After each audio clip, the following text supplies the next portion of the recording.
This ad right here might be the most impactful individual ad on a business that I have ever seen. Let me explain.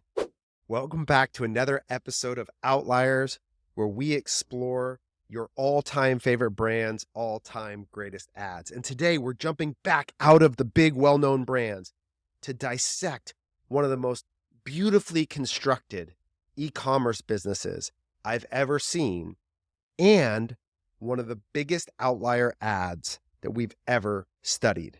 It's Riddle Oil, and we're diving in. And as always, this series is brought to you by our partners at Motion App. We use Motion at CTC to help us enable quick analysis of our creative to produce more volume, take more shots of goal, and produce more outliers. Today, this ad is really uniquely transformative to a business in a way that you're going to want to understand. Let's dive in. First, a quick breakdown of the brand, because you probably haven't heard of them. This isn't Skull Candy. This isn't Barstool Sports. It's not even GoRuck, but it is a beautiful, incredibly well-crafted perfume brand called Riddle. Riddle provides truly unique scents designed to be different on every body. They have a beautiful set of different products ranging from roll-on fragrances to body lotions and oils to body wash, gift sets, etc. And this business, when I think about all the principles we talked about at CTC, from four-quarter accounting to anti-fragility, combines many of the traits of what e-commerce brands should aspire towards. So regardless of just the creative side, you should study Riddle Oil.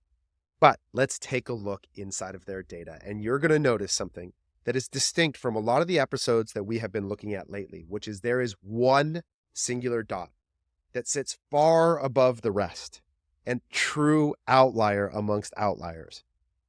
This single ad right here, created by this brand, represents 20% of the historic spend of the entire business, almost $4 million in total. This ad represents over $831,000 of that total spend. For a brand where the average spend per ad was $913, the median was $30.12. And the high performing rate, the threshold at which we would define as a high performing ad, is one standard deviation above the mean, or $13,969, or roughly $14,000 per ad. So besides just having the single greatest outlier that we've seen of any business, they also had by far and away the highest hit rate, at almost 10% of their ads producing above that standard deviation. So if you go back to the intro of the ad, you're probably thinking to yourself, what the heck? This individual ad, this static image with a little bit of basic animation that shows a body wash, produced $1 million in value. How could that be?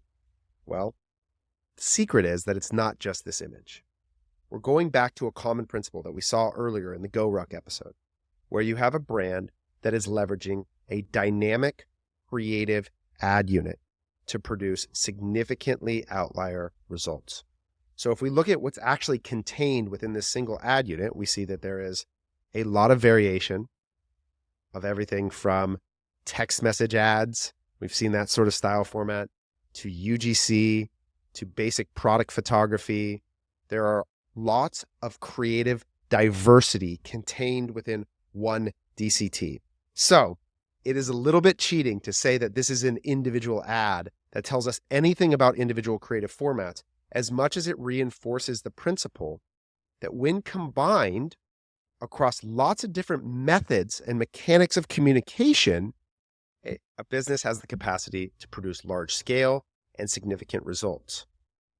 Now, what you're likely asking, which is a really good question, well, is what is about the individual performance by ad? Well, because this goes back over 2 years, we can't actually get that broken down across Meta because the API times out a little bit. But if we look at a similar example, one of the great things to use Motion App for is it gives you a great visual breakdown of DCTs. So here's another example from Riddle where we can easily open this up, pull up the video deep dive, and see across one DCT the individual performance of each of the individual ads contained within it.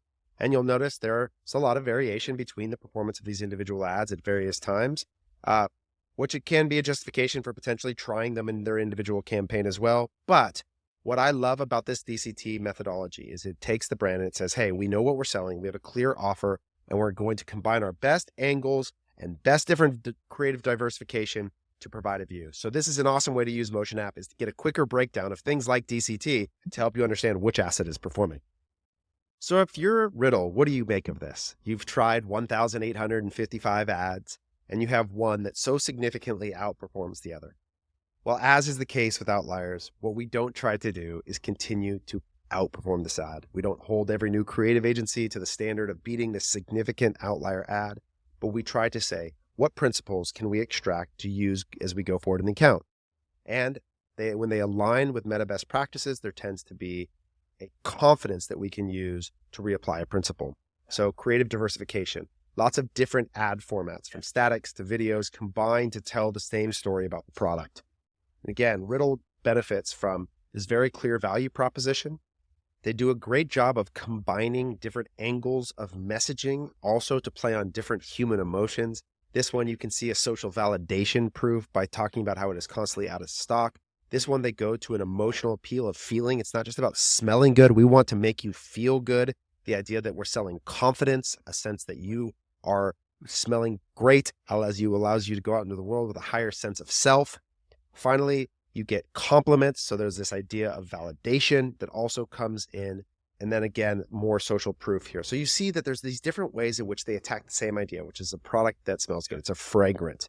But there are different ways in which the messaging all approaches and appeals to different human emotions. They even have problem solution, where they talk about people who may be sensitive to perfume, and it still works well. So they do a great job having a diversity of messaging and angles that support the diversity of visuals.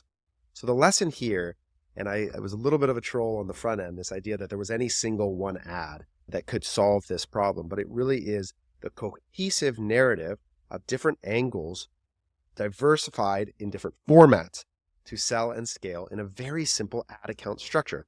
The thing that I love about Riddle is that it's not a massive product set. There's a fairly simple set of products that are really just the same things combined in different sizes and scents to give you a simple product mix.